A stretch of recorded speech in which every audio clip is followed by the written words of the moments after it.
اللہ تبارک و تعالی کہ ہاں جو فیصلے ہونے ہیں یا اللہ تبارک و تعالی کے ہاں جو معیار ہے وہ پہلا معیار یہ ہے کہ جو بھی عمل کیا جائے وہ خالصتاً لوجہ اللہ کیا جائے، اللہ تبارک و تعالی کی رضامندی کے حصول کے لیے کیا جائے، اس عمل کے اندر للہیت پائی جائے، اس کے اندر ریاکاری نہ ہو، یہ بنیادی شرط ہے۔ لِيَبْلُوَكُمْ أَيُّكُمْ أَحْسَنُ عَمَلًا، اللہ تبارک و تعالیٰ چاہتے ہیں کہ ہم خوبصورت عمل کریں، اور خوبصورتی کا پہلا معیار اللہ تبارک و تعالیٰ کے ہاں اخلاص ہے، للہیت ہے۔ پہلا معیار اللہ تبارک و تعالیٰ کے ہاں اخلاص ہے، للہیت ہے۔ جو بھی عمل ہم کرتے ہیں اللہ تبارک و تعالیٰ اس میں چاہتے ہیں کہ خالصتاً میرے لیے عمل ہو، اور جس عمل کے اندر بھی ریاکاری آ جاتی ہے وہ عمل انتہائی بدصورت ہو جاتا ہے۔ آپ دیکھیے کہ نبی اکرم صلی اللہ علیہ وسلم کی ایک حدیث ہے، انما الاعمال بالنیات، بے شک اعمال کا دار و مدار نیتوں پر ہے، اعمال کا دار و مدار نیتوں پر ہے۔ یہ دل کی کیفیت ہے، یہ دل کی کیفیت ہی اس عمل کو خوبصورت بناتی ہے، اور دل کی کیفیت ہی اس عمل کو بدصورت بنا دیتی ہے۔ اور اللہ تبارک و تعالی کی نظر ہمیشہ اس دل پر رہتی ہے۔ ایک حدیث میں آتا ہے کہ اللہ تبارک و تعالی آپ کے چہروں کو نہیں دیکھتے، اللہ تبارک و تعالی آپ کے مالوں کو نہیں دیکھتے، اللہ تبارک و تعالی آپ کے دلوں کو دیکھتے ہیں اور اعمال کو دیکھتے ہیں، یعنی اللہ تبارک و تعالی کی نظر دل پر ہوتی ہے۔ اللہ تبارک و تعالی کے ہاں خوبصورت عمل کی اور خوبصورت نیت کی جو ہے وہ اللہ تبارک و تعالی کے ہاں اعتبار ہے۔ چہروں کی بنا پر اللہ تبارک و تعالی فیصلہ نہیں کرتے۔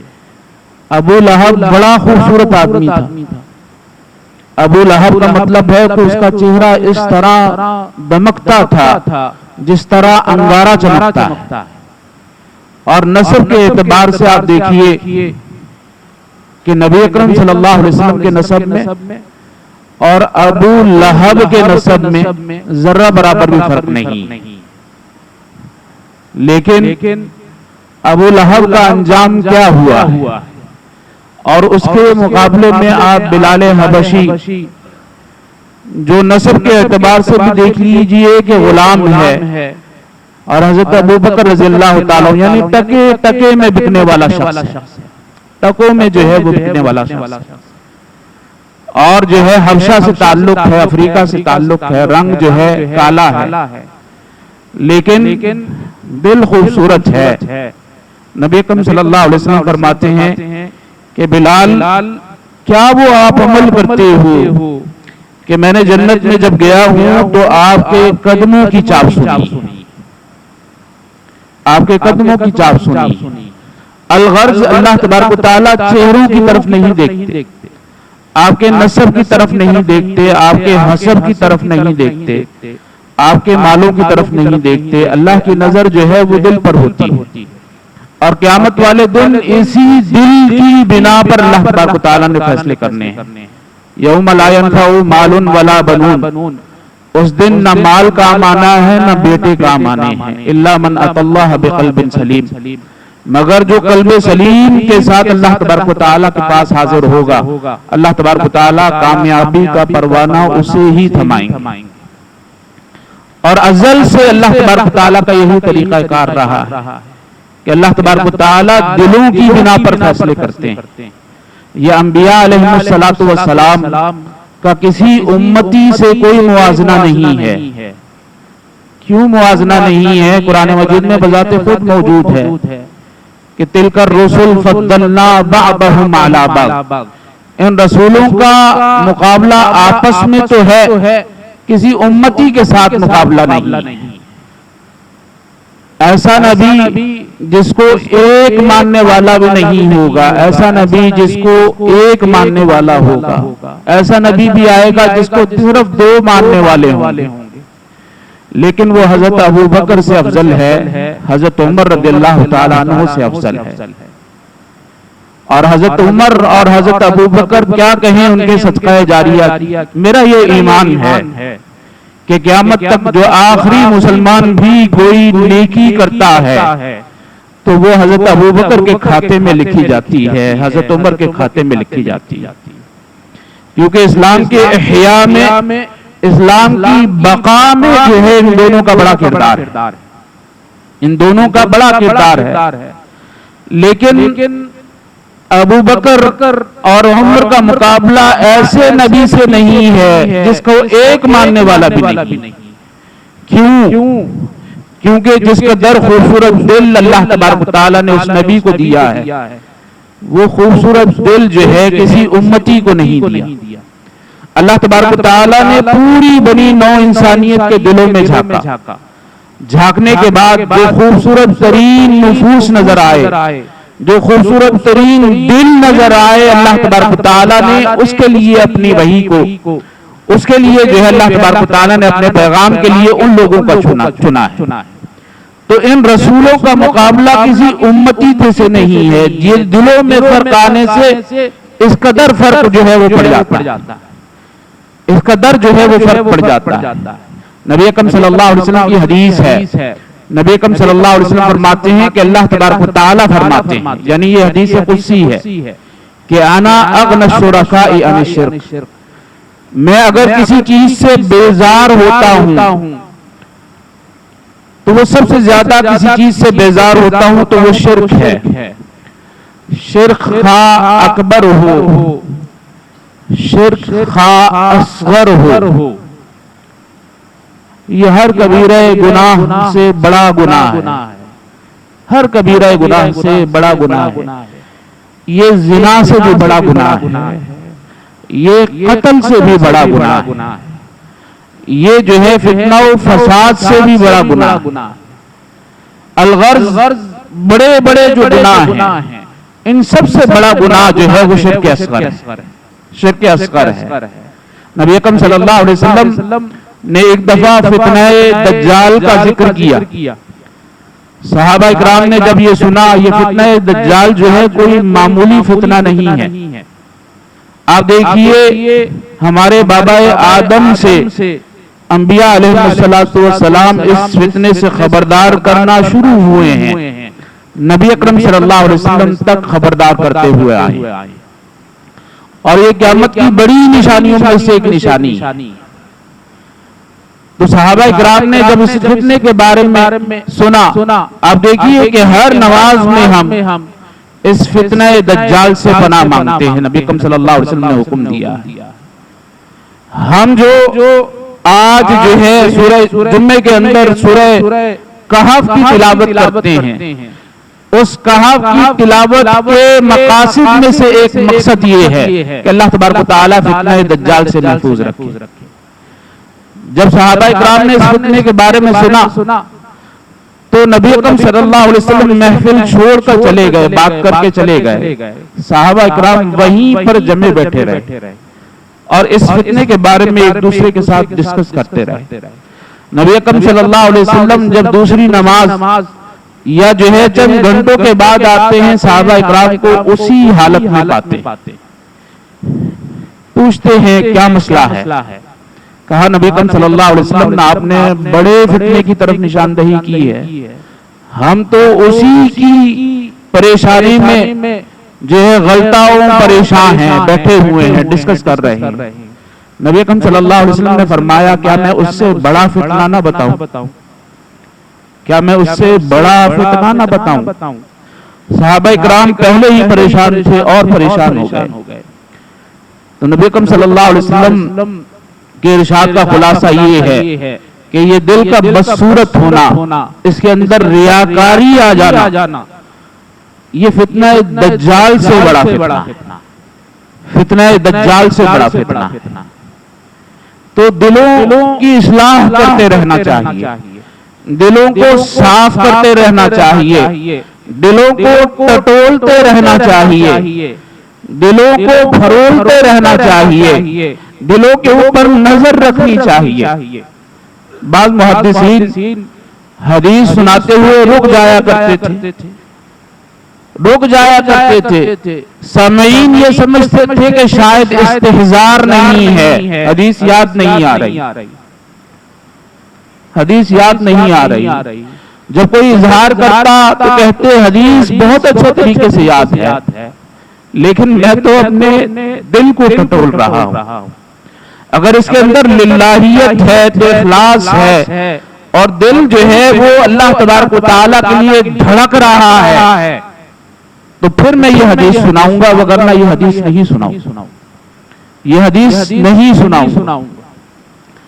تو یہ دل اگر صحیح نہیں ہے تو خوبصورت ترین عمل بھی بدصورت ٹھہرتا ہے، اللہ تبارک و تعالیٰ بدصورت ٹھہرتا ہے۔ کیا ہجرت سے بھی کوئی معتبر عمل ہو سکتا ہے؟ نبی اکرم صلی اللہ علیہ وسلم کا فرمان ہے کہ جو ہجرت کرتا ہے اس کے پچھلے تمام گناہ اللہ تبارک و تعالیٰ مٹا دیتے ہیں۔ الحجرۃ تجب ما قبلہا، ہجرت سے پہلے جو بھی صغیرہ کبیرہ گناہ ہوتے ہیں اللہ تبارک و تعالیٰ تمام گناہ مٹا دیتے ہیں۔ لیکن ہجرت وہی معتبر ہے اللہ تبارک و تعالیٰ کے ہاں جو اللہ کے لیے ہے، اللہ تبارک و تعالیٰ کے رسول کے طریقہ کار کے مطابق۔ فمن کانت ہجرتہ لدنیا او امرأۃ ینکحها فہجرتہ الی ما ہاجر الیہ، جس کی ہجرت جو ہے کسی دنیا کے لیے ہے یا کسی عورت سے نکاح کرنے کے چکر میں ہے، کہ عشق معاشقے کا جو ہے وہ معاملہ ہے، فہجرتہ الی ما ہاجر الیہ، اللہ تبارک و تعالیٰ کو اس ہجرت کی کوئی ضرورت نہیں ہے، اللہ تبارک و تعالیٰ کے ہاں اس ہجرت کا کوئی اعتبار نہیں ہے۔ کیا نماز سے بھی زیادہ کوئی خوبصورت عمل ہو سکتا ہے؟ اللہ کی قسم پورے ذخیرہ جو ہے کتاب اللہ کے اندر، سنت رسول اللہ صلی اللہ علیہ وسلم کے اندر، اس سے معتبر عمل کوئی نہیں۔ یہ نماز جو ہے اللہ تبارک و تعالیٰ کو بہت اچھی لگتی ہے، اسی لیے ہم پر 50 فرض کی تھی،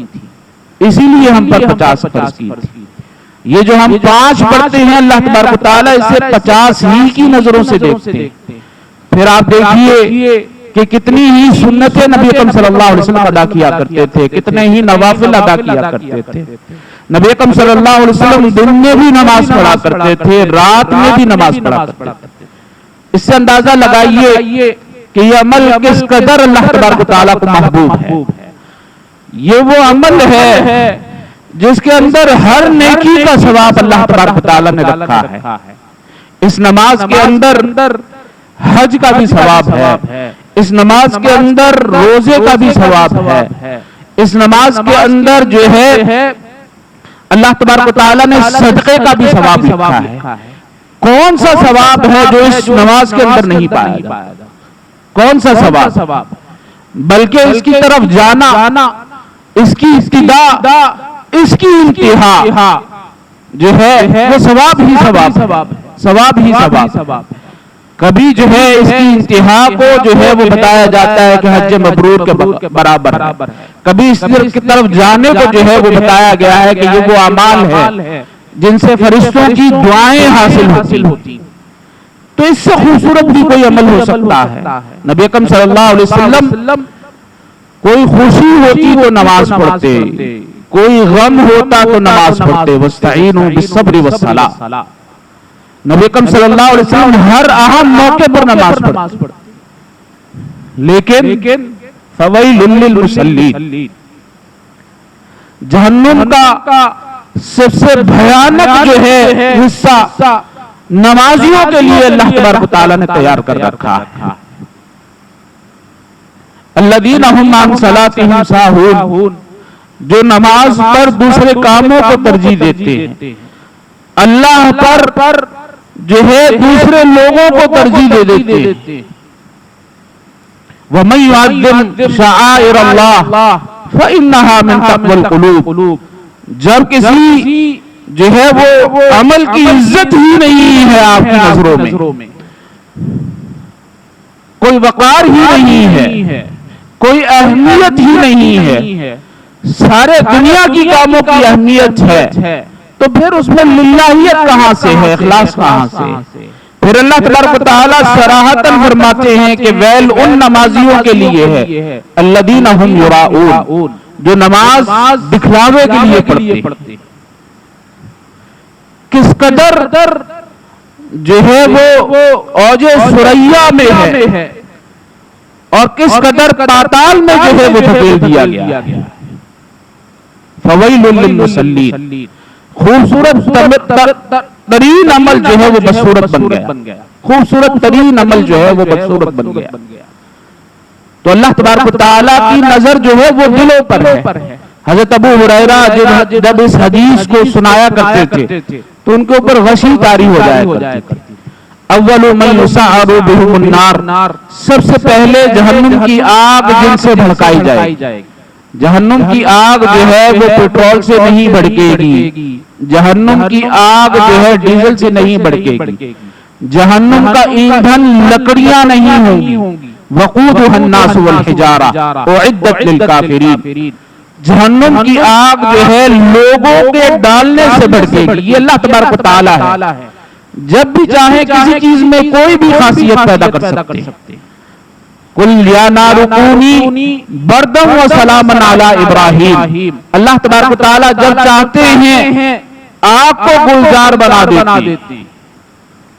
تو یہ خاصیتیں، یہ جو عناصر ہیں، اس کے اندر اللہ تبارک و تعالیٰ نے پیدا کی، جب چاہتے ہیں ان جو ہے وہ خاصیتوں کو سلب کر لیتے، اور جب چاہتے ہیں کسی اور چیز میں وہ جو ہے وہ خاصیت ڈال دیتے۔ تو جہنم کی آگ کا ایندھن لوگ ہوں گے، پتھر ہوں گے، وقودها الناس والحجارہ، لوگوں کے ڈالنے سے جو ہے وہ اس طرح ہوگا جس طرح جلتی پر تیل آج کل کام کرتا ہے۔ تو جہنم کی آگ جو ہے جن سے بھڑکائی جائے گی، وہ کوئی زانی نہیں ہوگا، وہ کوئی شرابی نہیں ہوگا، وہ کوئی قاتل نہیں ہوگا۔ سب سے پہلے جو ہے جن کو جہنم میں ڈالا جائے گا وہ قرآن پڑھنے اور پڑھانے والا ہو،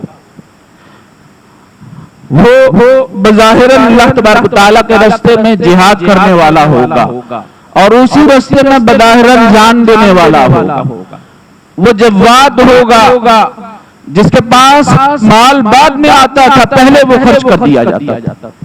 تو اللہ تبارک و تعالیٰ ان سے پوچھیں گے، ہر ایک سے ایک ہی طرح کے سوال ہوں گے، لیکن یہ منافقت بڑی جو ہے وہ ظالم شے ہے۔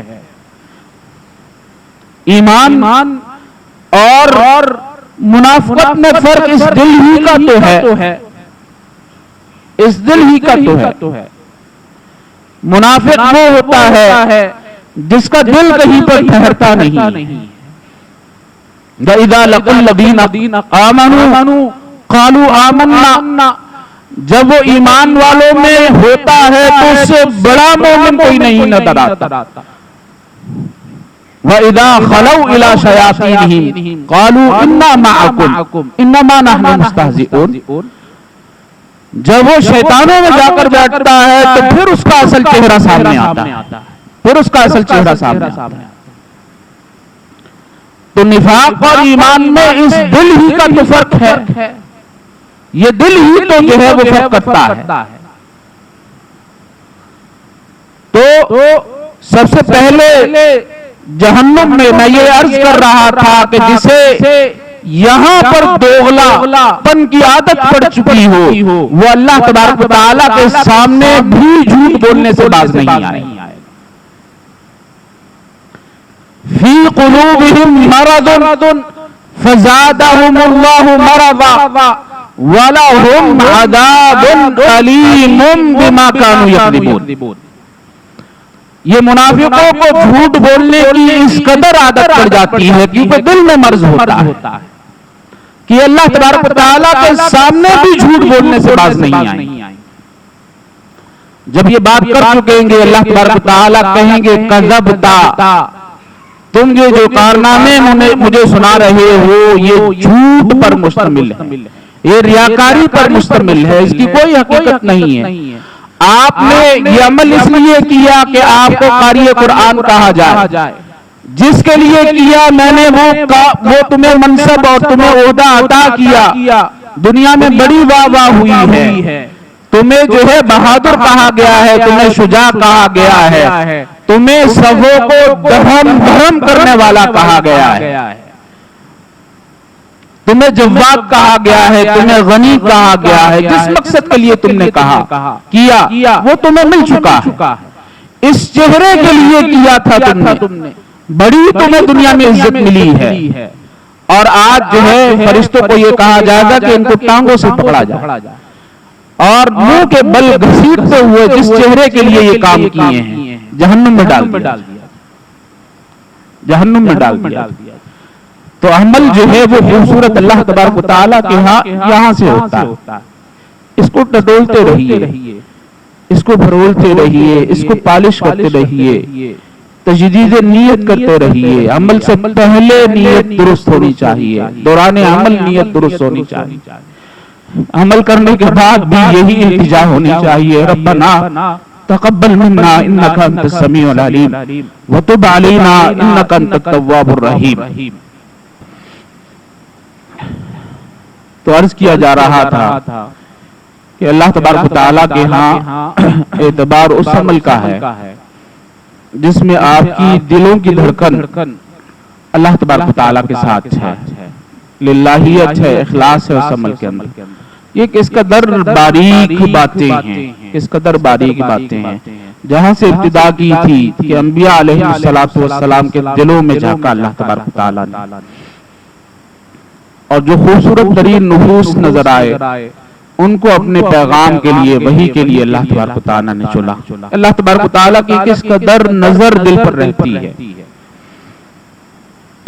مارکا ہے رومیوں کے ساتھ، رومیوں کی تعداد جو ہے وہ 2 لاکھ، مسلمانوں کی تعداد 3000۔ نبی اکرم صلی اللہ علیہ وسلم نے یہ سریہ بھیجا ہے، اس کے قائد نبی اکرم صلی اللہ علیہ وسلم کی سب سے محبوب شخصیت ہیں اسامہ زید بن حارثہ۔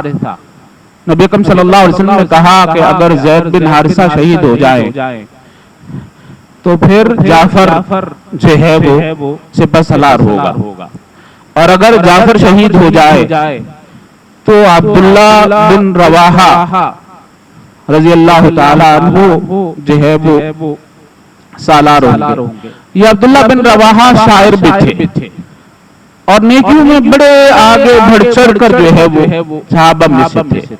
یہ جو بات کی جا رہی ہے اس میں حاشا وکلا صحابہ اکرام کا کوئی موازنہ نہیں ہے، صرف بات سمجھنے کے لیے کی جا رہی ہے۔ ہم عبداللہ بن رواحہ رضی اللہ تعالی عنہ فداہ ابی و امی، ہم ان کے قدموں کی بھی خاک نہیں، قدموں کی بھی خاک نہیں۔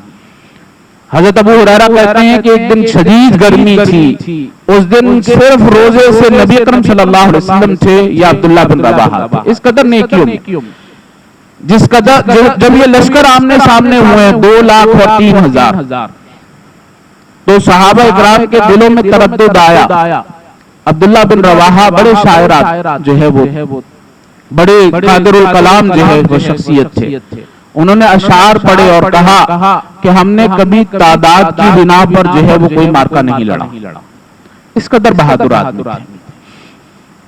یعنی یہ مارکا شروع ہوتا ہے عبداللہ بن رواحہ کے عزم پر، استقلال پر، لیکن ہوتا یہ ہے 2,03,000 پرانی لڑائیوں کا یہی طریقہ کار تھا، بھی یہی ہے، تھوڑا سا انداز بدل گیا ہے کہ سارا زور قیادت پر ہوتا ہے، جس کے ہاتھ میں جھنڈا ہوتا ہے۔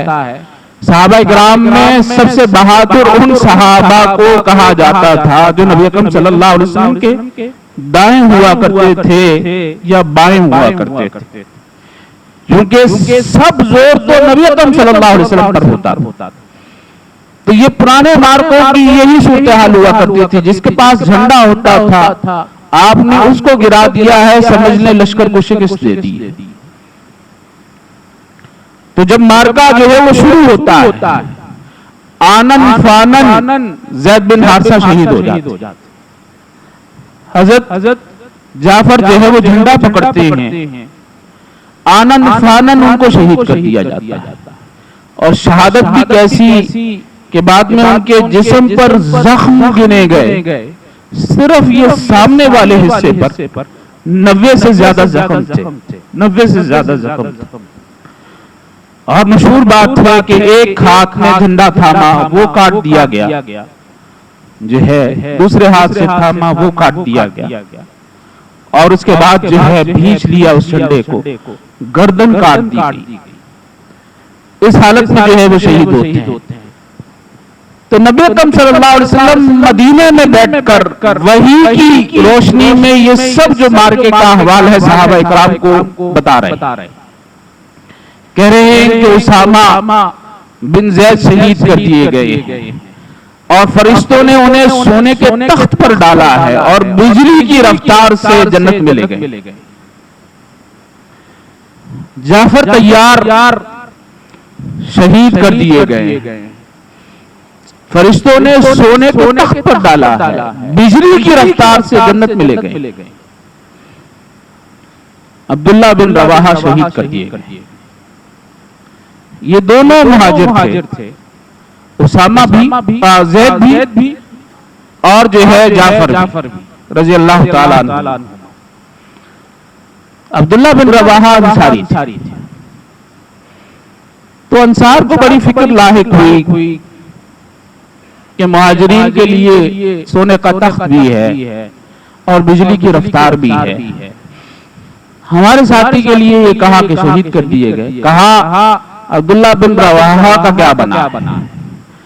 تو نبی اکرم صلی اللہ علیہ وسلم نے فرمایا کہ عبداللہ بن رواحہ بھی سونت کے تخت پر ان کو سوار کیا گیا، لیکن وہ سونے کا تخت جب جنت کی طرف جا رہا تھا تو اس میں جو ہے رفتار میں کمی تھی اور جھولتا ہوا جا رہا، جھولتا ہوا جا رہا۔ تو یہ رفتار میں کمی کس لیے آئی؟ اس لیے کہ عبداللہ بن رواحہ نے دیکھا کہ اسامہ بن زید نے جو ہے وہ جھنڈا تھاما ہوا تھا، آنن فانن شہید کر دیے گئے۔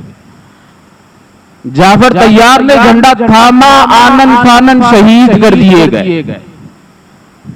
تو انہیں یہ آیا کہ یہ تو جھنڈا تھامنے کی دیر ہے، اس کے بعد کام تمام ہے، تھوڑا سا تردد آیا، اس تردد کو آنن فانن ختم کیا ہے، آنن فانن ختم کیا، اشعار پڑے ہیں اور کہا جنت سے تردد، اور جو ہے وہ شہید ہو گئے۔ اللہ تبارک و تعالی نے اس کا بھی حساب رکھا ہے، اس کا بھی حساب رکھا ہے۔ تو دلوں پر اللہ تبارک و تعالی کی نظر ایسے ہوتی، دلوں پر اللہ تبارک و تعالی کی نظر ایسے ہوتی، اگر دل جو ہے وہ پاکیزہ ہو، صاف ہو، تو پھر الصوم لی، جب روزہ میرے لیے ہوتا ہے اس کے اندر اخلاص ہوتا ہے، للہیت ہوتی ہے، فانا اجزی بہ، پھر اس کا ثواب جو ہے فرشتوں کی بساط میں نہیں ہوتا لکھنا، پھر اللہ تبارک و تعالیٰ ہی اس کا ثواب دیتے ہیں۔ اللہ تبارک و تعالیٰ سے دعا ہے کہ اللہ تبارک و تعالیٰ ہر عمل کے اندر للہیت نصیب فرمائے، اخلاص نصیب فرمائے، خالصتاً لوجہ اللہ عمل کرنے کی توفیق عطا فرمائے۔ اللہ تبارک و تعالیٰ شرک اصغر سے جو ہے بچائے، شرک اکبر سے بچائے۔ اللہ تبارک و تعالیٰ رحیم بخش کی جو ہے وہ بھائی کو جو ہے ان کی مغفرت فرما دے اور اپنی رحمت میں جو ہے انہیں داخل فرما دے۔ اللہم اغفر للمؤمنین والمؤمنات والمسلمین والمسلمات الاحیاء منہم والاموات۔ ربنا ظلمنا انفسنا وان لم تغفر لنا وترحمنا لنكونن من الخاسرین۔ ربنا اننا آمنا فاغفر لنا ذنوبنا وكفر عنا سیئاتنا وتوفنا مع الابرار۔ ربنا تقبل منا انك انت السميع العليم وتب علينا انك انت التواب الرحيم۔ وصلی اللہ تعالی علی خیر خلقہ محمد وآلہ واصحابہ اجمعین برحمتک یا ارحم الراحمین، آمین یا رب العالمین۔